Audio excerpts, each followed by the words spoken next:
Tapi kalau di Harvard Graduate School of Design yang membuat saya benar-benar tertarik itu karena desain filosofinya. Membuat Singapura bisa semaju itu salah satunya the scale and size ya. Seperti kita setahun ini udah berhasil menjual berapa 200 unit properti di Yanson Property ini.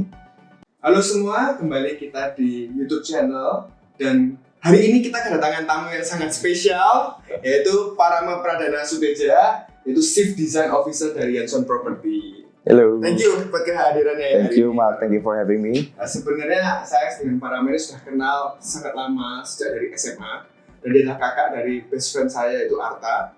Dan waktu saya kuliah di Jerman, kebetulan saya pernah kedatangan dari Parama dan Arta ke Jerman ya untuk mengunjungi kota-kota di Eropa. Dan di sanalah saya menerima banyak insight tentang good design ya, dari Frank Gehry, Tadao Andau, terus Herzog de Meuron, Zaha Hadid, dan itu baru kita punya pengalaman lah apa sih sebuah arti good design. Saya belajar banyak dari Parama. Pleasure. Ya, jadi setelah kita berjalan-jalan di Eropa, kita Tahun berapa itu kayaknya?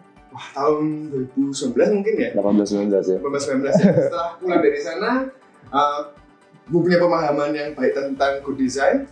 Ternyata di 2020, teman-teman, Parama keterima di 11 universitas top dunia, ya termasuk Berkeley, Harvard, Princeton, Columbia, MIT, dan total beasiswa nggak main-main ya, sampai 12 miliar, dan akhirnya keterima masuk di Harvard University. Kenapa kok masuk yang Harvard? Kan terbaik ya pasti ya? Wah, banyak alasan. Oke, perkenalan dulu. Thank you Mark for having me. Pleasure to be here. Senang bisa ketemu lagi. Yes. Kenapa masuk ke Harvard? Itu actually it was a really tough decision. Soalnya all the schools yang menerima kan bagus-bagus juga. Jadi MIT punya kelebihan masing-masing, seperti bagus di technical design-nya, Columbia itu bagus buat misalnya urban planning-nya, Princeton itu bagus untuk historical, pelajaran historicalnya bagus. Tapi kalau di Harvard Graduate School of Design yang membuat saya benar-benar tertarik itu karena desain filosofinya. Desain filosofinya, dan juga guru-guru aku waktu aku S1, saya S1 di UC Berkeley, 3 dari 4 profesor studio saya itu dari Harvard juga. Dan itulah yang actually membuat saya inspired, terinspirasi untuk pergi ke Harvard. Gitu. Jadi sebuah desain yang bagus itu tidak hanya kelihatan teknikal yang bagus, tapi ada filosofinya di dalamnya. Yes. Dan juga bersyukur banget dapat kesempatan di Harvard itu ditawari beasiswa penuh. Jadi Harvard beasiswa penuh. Who would reject that ya? Tapi gak ada masalah.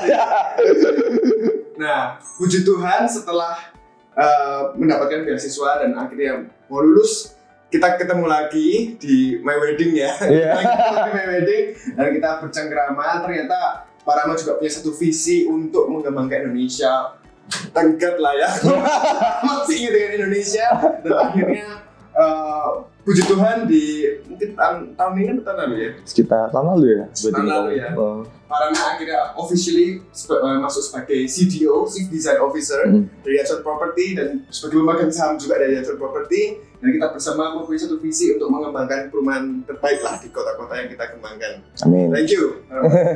Nah, sebenarnya apa sih arti good design buat Parama? Wow, that's a really interesting question. Good design, it's hard to define. Tapi yang menurut aku, good design adalah sebuah desain yang memiliki depth and layer. Oh, berat sekali. Wah. Gimana tuh? Mungkin bisa kita jelaskan tuh lebih ke, kalau kita lihat sebuah desain yang bagus, yang saya pelajari waktu di Berkeley dan di Harvard juga adalah, ketika kamu lihat sebuah desain yang bagus itu nggak langsung ketebak gitu sebenarnya desainnya itu apa. Jadi it's not a design yang dimana kamu lihat sekali udah dijelaskan semua, everything you know about it. No. Tapi a good design itu ketika misalnya kamu lihat satu kali, oke, ini ada sense of proportion, design, estetik yang buat kamu, oke, ini bagus. Tapi ketika kamu walk more into that, kamu lihat another layer of it. Kok bisa kepikiran gini ya? Oh ada ini ya di dalamnya ternyata. Itu loh yang bikin element of surprise yang buat orang tuh nggak nyangka kayak, ternyata desainnya udah bagus, tapi ternyata bisa di-push even better. Gitu. Jadi misalnya kalau aku di dalam kayak di project Woodville, salah satu project development kita, saya kan mendesain kompleksnya, mendesain komposisi bangunan, landscape dan lain-lain gitu ya. Jadi saya pingin ketika orang misalnya masuk ke sebuah rumah misalnya di Woodville itu, orang tuh masuk nggak cuma ini dari luar bagus gitu kan, tapi waktu masuk dia juga lihat, ada something better di sini, ada something more interesting. Kok bisa ya kepikiran di sini misalnya ada elemen of surprise di ceilingnya. Kenapa ada elemen of surprise misalnya di lantai 2-nya. Jadi itu yang aku suka daripada good design. Biasanya good design itu yang nggak langsung menjawab di awal, kan? Tapi membuat kalian itu berpikir lagi. Ya itu betul sih yang saya rasakan juga ya. Jadi singkat cerita kita mengembangkan proyek Woodville Residence dan saya memberikan tantangan kepada Pak Rama untuk mendesain rumah dengan budget untuk rumah 400 jutaan ya, tapi dengan harus yang paling bagus lah, 400 juta yang terbaik di Indonesia mungkin gitu. Dan di situ waktu itu saya merasakan, karena saya kan sering survei ke perumahan harga 400 jutaan, pasti sumpah gitu rasanya, pasti gelap gitu. Tapi waktu saya masuk ke pertama yang itu Aster, itu kayak very spacious gitu loh, kayak nyaman dan adem. Nggak tahu kenapa itu, mungkin sirkulasi udaranya. Saya kan juga hanya sebagai orang yang merasakan gitu. Jadi biasanya apa yang di Pak Rahmat cerita juga experience ya, kita dari lihat sudah bagus, tapi kita masuk ke dalam merasakan experience yang lebih bagus lagi, lebih nyaman lagi. Apalagi di Bromelia sih. Thank you Bromelia, keren banget ya. Jadi Bromelia ini adalah konsep juga ya buat teman-teman yang lain. Kita pertama kali membuat sebuah skylight and sky bridge, di mana mungkin selama ini itu hanya menjadi kayak gambar di brosur. Tapi saat ini tim operation kita sudah merealisasikan juga, sehingga Bromelia sudah jadi dan orang-orang sudah bisa melihat skylight dan sky bridge, dan banyak banget yang memberikan pujian lah untuk itu, karena itu bisa benar-benar dirasakan ketika masuk, terang dan sinar cahayanya dari atas sampai bawah itu bisa tembus gitu ya. Jadi itu satu yang very new lah untuk Sidoarjo juga. Mantap. Nah sekarang kok misalnya good design kita sudah mengetahui, kadang-kadang memang itu bisa mengubah sebuah budaya atau kultur, kok menurut saya juga. Contohnya kayak Singapura ya, sebuah kota kecil yang nggak punya sumber daya alam. Tapi kenapa kok sekarang Singapura lebih benar-benar quote-unquote lebih maju dari Indonesia, jadi negara maju bahkan kan sudah, dan GDP-nya juga tinggi. Dan menurut saya juga karena good design nggak sih?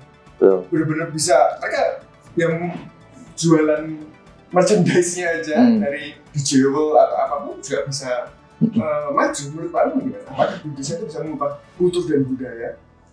Setuju banget. Jadi dan itu kenapa saya ini fokusnya ini lebih ke CDO ya di sini. Jadi nggak specifically untuk mendesain bangunan, tapi mendesain sebuah desain property development, ya kan? Jadi landscape-nya bagaimana, orientation-nya bagaimana, circulation-nya bagaimana, dan ini pun di-apply di urban context-nya Singapura. Maksudnya gimana? Ini interesting banget, Mak. Jadi kalau kamu notice ya, kenapa di Singapura itu orang-orang mau jalan kaki? Nah itu kenapa tuh? Saya juga bingung gitu. Iya kan? Saya kalau Singapura juga mau jalan kaki, tapi kalau di Indonesia, Indomaret sih nggak mau gitu kan. Ya obviously satu transportasi publiknya lebih well connected ya.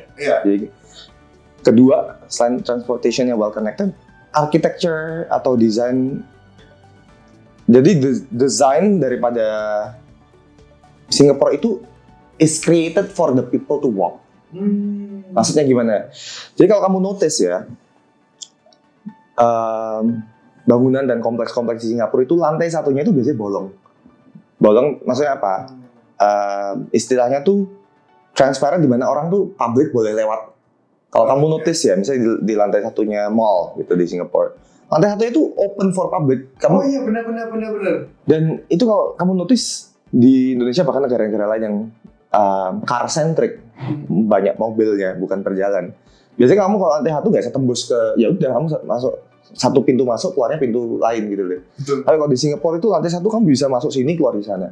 Itu ternyata government-nya udah memberikan arahan seperti itu di building code dan apanya, supaya satu, orang lebih encourage buat jalan ya, karena kamu kalau jalan ke sini pasti bisa nembus sana. Dua, Singapura juga tropical country, subtropical atau tropik seperti Indonesia ini, jadi panas kalau nggak ada kanopi. Nah, jadi karena lantai 1 ini dibuka, ya orang tuh nggak kepanasan. Di lantai 1 bisa jalan tembus sana. Jadi udah transportation-nya well connected, kamu jalan tuh juga shaded dan pakai AC ya kan, kalau lewat mall, pak kantor bisa cover AC gitu kan. Sangat well connected itu. Itu satu poin ya, di mana government tuh memikirkan mengencourage supaya developer juga memikirkan pembangunan yang terbaik itu seperti apa, desain kota yang terbaik seperti apa. Kedua, kalau saya lihat tuh mereka ini ada istilahnya namanya Bilbao Effect. Bilbao Effect itu di mana kalau kita lihat sebuah desain, ini terjadi di kota Bilbao Spanyol, di mana GDP-nya tuh sebenarnya rendah, ekonominya nggak terlalu tinggi. Tapi karena dibuat sebuah museum property development yang indah, akhirnya langsung ribuan, ratusan ribu, bahkan jutaan orang datang dan menaikkan ekonomi daripada kota tersebut. Itu namanya Bilbao Effect. Dan ini terjadi juga di Singapura. Seperti kalau kita lihat di Changi Airport. Ya, Jewel Changi Airport. Come on. Siapa orang yang kayak, aduh nganggur nih, ya udah kita ke airport aja. Di Indonesia kita kan nggak pernah kan, kayak yuk nganggur kita hangout ke airport ya. Ini kalau orang Singapura tuh, kita nganggur hangout ke airport. It's a cool thing gitu lah. Karena Jewel Changi keren banget gitu kan. Bayangin di sebuah kayak gedung property development ada air terjunnya di sana gitu. Saya bersyukur banget bisa dapat kesempatan belajar dari penciptanya Jewel Changi, yaitu Bapak Moshe Safdie di Harvard. Dan beliau ceritanya inspiring banget. Maksudnya banyak pushbacks gitu kan untuk menciptakan sebuah air terjun di tengah Jewel Changi at first, karena ya biayanya tinggi, nggak make sense karena nggak pernah dibuat di dunia gitu kan. Tapi beliau tetap push through the design, dan kalau kalian bisa look at the numbers at Jewel Changi, membuatnya mungkin mahal ya, bisa mungkin puluhan triliun rupiah gitu ya. Tapi lihat berapa income yang udah didapatkan. Betul. Berlipat-lipat, triliun kali lipat gitu lah jadinya. Dalam misalnya long term itu jadi investasi untuk negara Singapura. Dan itulah yang saya percaya juga di Woodville Residence, di mana kalau kita nih mendesain sebuah kompleks, landscape-nya yang bagus, gate-nya udah bagus, orang masuk udah seneng, terus tinggal di rumahnya juga enak, itu orang tuh akan enjoy dan memberikan value added lebih untuk customers essentially. Ya, itu sih loh. Keren banget. Kita bikin aja ya perumahan di Sidoarjo harga 500 juta dengan gate seperti yang kita punya. Kemudian kita juga nanti memikirkan clubhouse-nya, ada kolam renangnya, kemudian di sungai ada nanti jogging track. Waduh, ya mungkin secara investment itu ya agak besar gitu. Cuman kadang kita memikirkan ya demi kenyamanan orang-orang yang sudah berinvestasi di industri residence juga. Jadi orang-orang yang beli juga nanti pasti punya kenaikan daripada harga jualnya mereka. Dan ketimbang kita kok mau ekspansi juga pasti penerimaan market lebih baik. Jadi kita benar-benar juga long term minded ya untuk itu. Dan ke depan kan kita juga pasti punya commercial area, semoga commercial area kita bisa rame. Dan itu yang sebenarnya yang penting untuk property development. Kadang kita kok bisa kita melihat the jewel-nya aja, kalau misalnya kita business owner ya, ini kayak BEP-nya kapan ini? Makanya kita nggak tahu cara menghitung BEP-nya. Tapi sebenarnya kan lebih daripada itu, orang Singapura juga lebih dipandang di mata dunia. Dan saya pun kadang kalau misalnya waktu awal-awal ke Singapura belum pernah melihat jewel, belain dari terminal lain untuk datang ke sana. Dan untuk ke sana, dan di sana pasti kan akhirnya lapar ya, makan juga kan, dan mungkin beli souvenir dan macam-macam. Jadi dampak daripada sebuah desain yang bagus itu sangat luar biasa, dan nggak cuma jewel, landscape-nya kok juga bagus banget ya. Betul. Singapura tuh kayak pohon-pohonnya di tolnya aja itu besar-besar. Bisa hijau banget. Ini kita mikir kok bisa desain sejauh itu gitu loh. Saya kalau kita kan bangun kayak di tata kota kita paling kecil-kecil, baru bangun sekarang gitu loh. Kenapa nggak dipikirin jauh-jauh tahun sebelumnya gitu? Kenapa Singapura bisa se-long term minded itu ya? Ada nggak pendapat tentang landscape dari Singapura? Nah, kalau aku lihat salah satu faktor yang membuat Singapura bisa semaju itu salah satunya the scale and size ya. Ya Singapura of course lebih kecil jauh dari Indonesia. Mungkin se-Jakarta atau mungkin smaller atau bigger slightly gitu kan. Nah kalau kita lihat kan Singapura ukurannya nggak terlalu besar. Jadi ya of course ngurusin sesuatu yang lebih kecil tuh lebih mudah daripada yang besar. Jadi kalau kita mau jalan tolnya panjangnya cuma berapa kilometer, of course lebih kecil daripada jalan tol Sumatera ya. Jalan tol panjang banget itu. Jadi mereka bisa kasih landscape yang istilahnya lebih organized, lebih tertata, pemilihan lebih tepat dan budgetnya juga. Itu kita ada budget sebaya ini, tolnya juga nggak sepanjang itu, masih yang lebih mahal. Tapi itu bukan alasan untuk kita. Ya udah kalau gitu kita negara besar terus seenaknya aja begitu, nggak juga.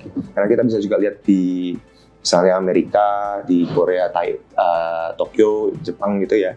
Itu kan juga negara besar, juga bisa organize. Walaupun tidak landscape-nya juga nggak segila di Singapura, ya kan? Kalau Singapura kan emang karena kecil banget, jadi benar-benar bisa go crazy gitu. Cuma yang aku mungkin bisa lihat kalau misalnya di Indonesia bisa dikembangin adalah mungkin kita buat lebih rapi, terus di-organize, ditata. Tapi ya of course itu harus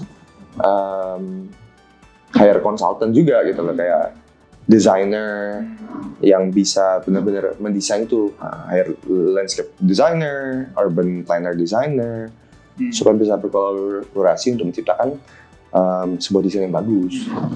Nah, pertanyaan berikutnya, kenapa kok mau join YPS? Padahal sebenarnya di Amerika itu sudah kerja mapan kok. Nggak salah kerja di perusahaan yang dulu bikin rumahnya Bill Gates juga kan. Nah, terus kenapa mau join YPS nih waktu di Indonesia? Ya, aku bersyukur banget dapat kesempatan sempat kerja di US, sempat kerja juga di yang bilang saya di BCJ itu sempat desain rumahnya Bill Gates. Terus aku juga sempat kerja di Hart Horton di mana aku juga bantu master planning untuk salah satu kompleks resort, ada Aman Hotel di situ juga. Dan setelah lulus pun juga sempat dapat beberapa tawaran kerja di Amerika. Gajinya menarik juga. Tapi eventually I decided untuk kembali ke Indonesia setelah your wedding, ketemu waktu di wedding kamu dan kayak kita ngobrol-ngobrol ya. Aku lihat satu ada, nggak tahu kenapa when I see you, I see something different. Oh, kenapa? Nggak tahu, kayak hatiku jadi kayak tergerak gitu loh, kayak I think I need to go back to Indonesia and develop the property in Indonesia gitu loh. Karena mungkin walaupun bisa kalau aku kerja di US tawarin bisa gaji bisa ratusan juta gitu per bulan gitu kan, I see something a bigger vision di Wijansan Property ketika aku balik ke sini untuk memberikan dampak yang lebih besar buat banyak orang. Mungkin kalau aku kerja di sana gaji ratusan juta per bulan enak buat aku gitu ya. Tapi mungkin impactku lebih ke just ke satu perusahaan dan ke bosku aja gitu kan. Tapi kalau di sini seperti kita setahun ini udah berhasil menjual 200 unit properti di Jansen Property ini, itu bisa memberikan dampak lebih banyak gitu buat beberapa keluarga, buat banyak orang-orang dulu yang nggak punya rumah gitu. I think it's more purposeful and nggak semua itu bisa dinilai dengan uang gitu ya. Jadi aku lihat purpose hidupku di sini gitu. Iya sih, waktu lihat video testimoninya kita nggak sih, yang Ebony itu terus terang ya, aku juga agak berkaca-kaca nonton itu ya, kayak Sama. orang-orang Bener bilang, terharu banget. Ya. wah mantap, bagus banget desainnya, harga ke perumahan elit ya, sedangkan mereka juga beli itu harga yang terus terang mungkin 500 jutaan ya, tapi mereka tuh bener-bener kayak puas banget, itu something yang bener-bener Bener.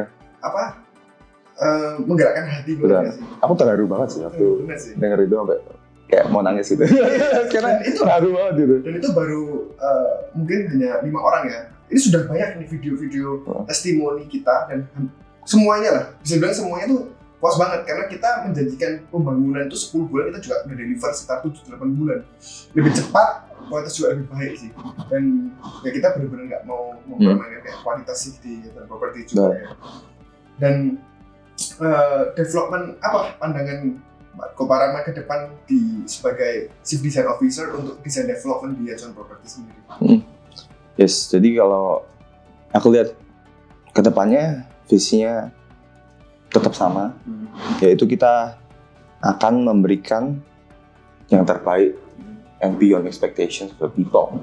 Gitu. Jadi aku pingin ketika orang beli menjatuhkan pilihannya ke properti di Yanson Property, orang itu bukan cuma menerima apa yang mereka expect, but also better and beyond.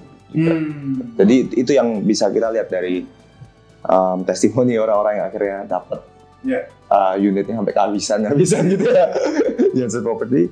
Mereka benar-benar sangat puas dan aku sangat terharu gitu loh, kayak jadi yang aku kerjain selama ini nggak sia-sia. Bahkan aku waktu itu masih nyelesain skripsi waktu itu di Harvard. Tapi udah diburu-buru makin nih buat bikin rumah, karena penjualan kita waktu itu cepet banget. Sekitar 1 bulan, 2 bulan, 3 bulan habis gitu kan. Jadi Koparama ini desainnya mana ini? Koparama ini gimana? Oke, waduh. Agak gitu skripsi juga gitu. Tapi thank God, bersyukur banget orang-orang yang akhirnya udah jadi dibangun dan masuk dan tinggal di situ benar-benar puas dan senang gitu. Aku bersyukur banget sih. Kita juga bersyukur punya tim Yanson Property yang luar biasa ya, yang sangat supportive sama kita. Dan aku juga thank you sama Koparama yang walaupun aku buru-buru, Koparama sempat ngomong gini, bangun rumah tuh biasanya 6 bulan apa kayak gitu. Tapi kita maunya 2 bulan ya, karena memang juga market cepat banget menerimanya. Kan nggak mungkin kita perumahan nggak punya barang kan, ya lucu ya. Jadi kita terpaksa juga harus buru-buru semua tim yang kerja ya, sampai akhirnya, tapi juga kita over deliver lah sampai akhirnya bisa pembangunannya cepat, kualitasnya bagus dan desainnya juga luar biasa. Dan kalau misalnya ke depan kita menariknya ya, rumah itu kenapa kok selalu putih-putih gitu loh? Rasanya kayak rumah kita itu mirip sama kayak produk-produk Apple gitu loh. Aku ngerasain ya. Jadi masih bersih banget, terus kayak clean. Itu apa ada filosofinya di balik itu? Karena yang juga aster seperti itu, bromina seperti itu rasanya kayak clean banget gitu loh. Apa ada filosofi atau kenapa kok jawab desain seperti itu? Wah, ini jawabannya ada di future development kita ini. Ini kita udah buat desain seperti itu, banyak orang yang suka. Nah, kita di kedepannya bakal ada sneak peek desain-desain baru dari Yanson Property Development yang pastinya akan buat teman-teman penasaran. Nah, jadi teman-teman tungguin aja nanti. Sneak peek dulu. Oke, nah selain di Yanson Property, Koparama mengerjakan proyek-proyek apa lagi sih selain di YPS? Nah, jadi aku di Yanson Property kan sebagai Chief Design Officer, jadi megang segala hubungan bermacam-macam desain related lah ya. Termasuk bahkan kadang bantu untuk bikin product knowledge, flyer. Ya kita marketing pun soal desain layout, aku juga bantu mau bikin desain. Mantap guys, bikin website juga.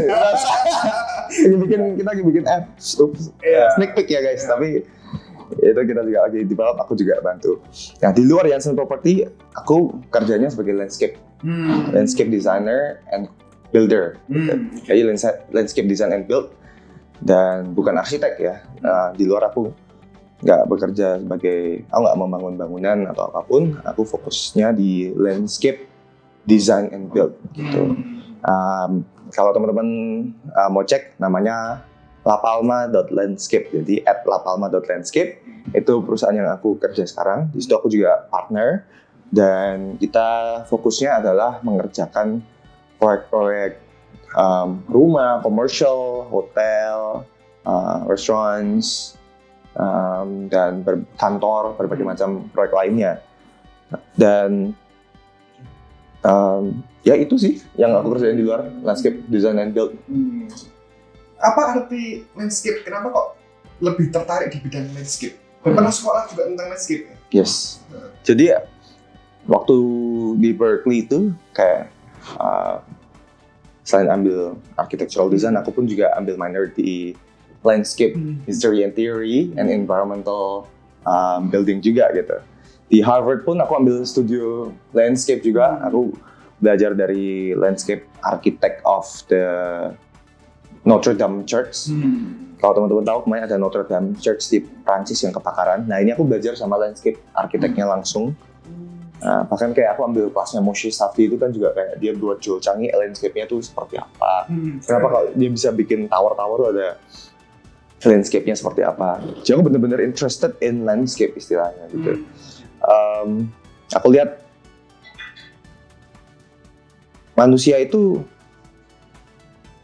sense of living, atau mereka tuh pertama kali tinggalnya di mana sih?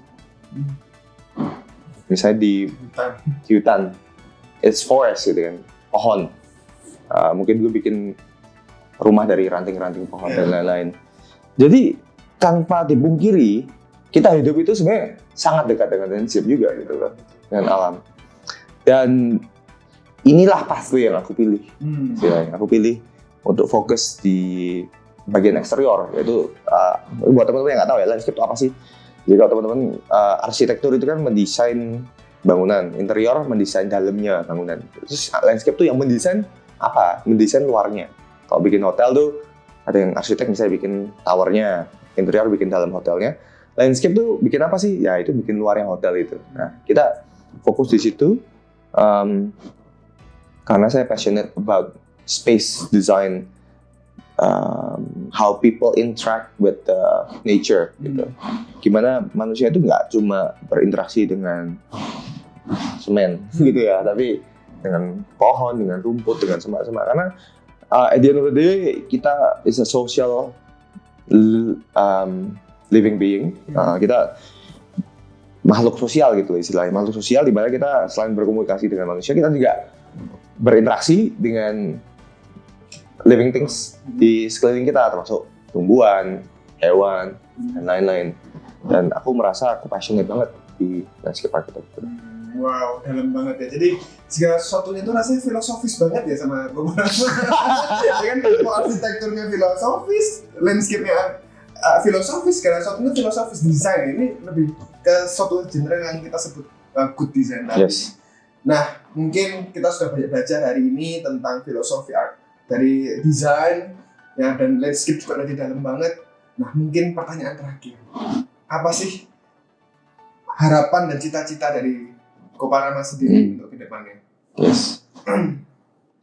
Kalau ditanya itu, wah pertanyaannya besar banget ya. Mungkin kalau kamu tanya aku ini 10 tahun lalu mungkin ya, mungkin aku kayak jawabannya kan pengen jadi orang sukses. Proyeknya general banget ya kan? Yang lebih seperti earthly gitu, I would say. Tapi now I see myself gimana caranya supaya apa yang aku kerjakan bisa memiliki dampak positif untuk banyak orang. Itu sih. Jadi lebih ke misalnya kalau orang-orang lihat kayak, oh ini waktu Parama sekolah desain di sana.